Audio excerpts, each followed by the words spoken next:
ang mga lalaki kapag nanliligaw pa lang, sobrang babait niyan. Akala mo mga anghel. Natural yun dahil may nais silang makuha. Ang problema sa panliligaw, bilang babae, hindi mo agad-agad makikita ang tunay na ugali ng lalaki hanggang sasagutin mo pa lang. Kapag naging kayo na, diyan lalabas ang tunay na ugali niyan. Dahil sa napaibig ka na niya, mahihirapan ka na ngayong kumawala basta-basta. You have already invested your heart. Kumbaga, sumugal ka na. Hanggat maaga pa, gawin mong opportunity ito para kilatisin siya kung worth it ba siya o hindi. Ngayon, may 3 signs na toxic ang boyfriend mo, at kung meron siya ng 3 ito, guaranteed hindi ka magiging tunay na masaya dyan. Nasa huli ang pinaka-importanteng mensahe, kaya tapusin mo ang video na ito at ibahagi mo na rin sa kaibigan mong kailangang marinig ito.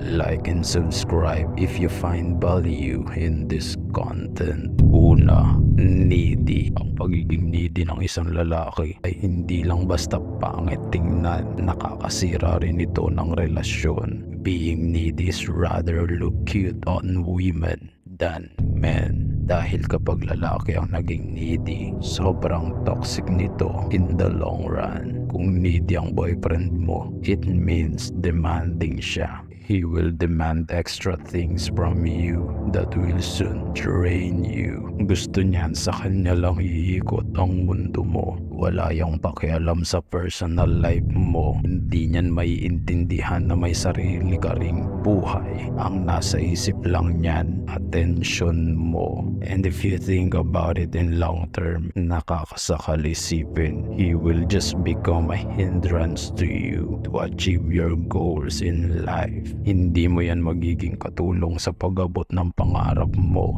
dahil nga sasakalin ka lang niyan. Itatali niya ng mga pakpak mo at pagbabawalan kang lumipad. Ang tulad niya ay isang parasite. His emotional needs will drain you until you are left with nothing. Pangalawa, seloso. Normal lang naman ang magselos, pero kung may label ka ng seloso, hindi na yan normal. At kung seloso ang boyfriend mo, it's a sign of toxicity. Sabihin nating wala na sa katinuan ng pagsiselos niya, tipong kahit sino na lang pinagseselosan niya at lagi na lang kayong magkaaway na dalawa. Hindi pa ba toxic ang tawag dyan? Gaya ng pagiging needy, nakakasakal din ang pagiging seloso. Kahit na importanteng tao ang kailangan mong makausap, magiging mahirap pa sa iyo ito. Lagi din kayong mag-aaway sa walang kwentang bagay dulot ng selos. Magiging paulit-ulit ito at walang mangyayari sa inyong dalawa. Too much jealousy is an act of immaturity. Parang batang akala mo lagi ay maagawan.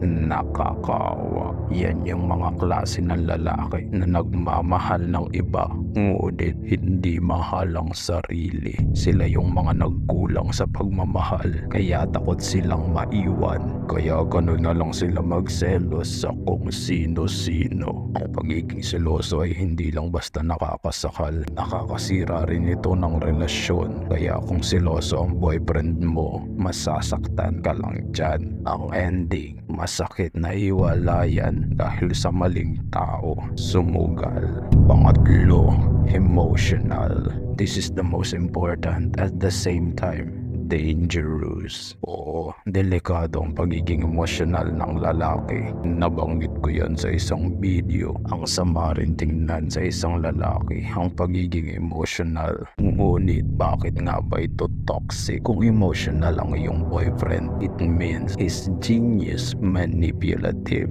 Kapag nag-away kayo, he will create a drama that will make you feel bad about yourself. Hindi lang yun. Kung emotional ang boyfriend mo, he's a dangerous man. Ibig sabihin lang nun, mabilis siyang maimpluwensyahan ng kanyang emosyon. At kung ang isang lalaki ay mahina ang emotional control, maaari ka niyang saktan masasaktan sa tuwing magagalit siya sa iyo. I'm talking about physical abuse. Yes, this is the worst. Marahil ay hindi mo pa makita ito sa kanya ngayon o kaya ay binabaliwala mo lang. But if you think about long term, you really are in trouble. Kaya paalala lang, kung nakitaan mo ang boyfriend mo ng 3 signs na ito, mag-iingat ka. Bukod sa nasa maling tao ka na, nasa panganib ka pa. If you find this content interesting, don't forget to like and subscribe. Umunawa ang may pandinig. Hanggang sa muli, tapat kong kawal.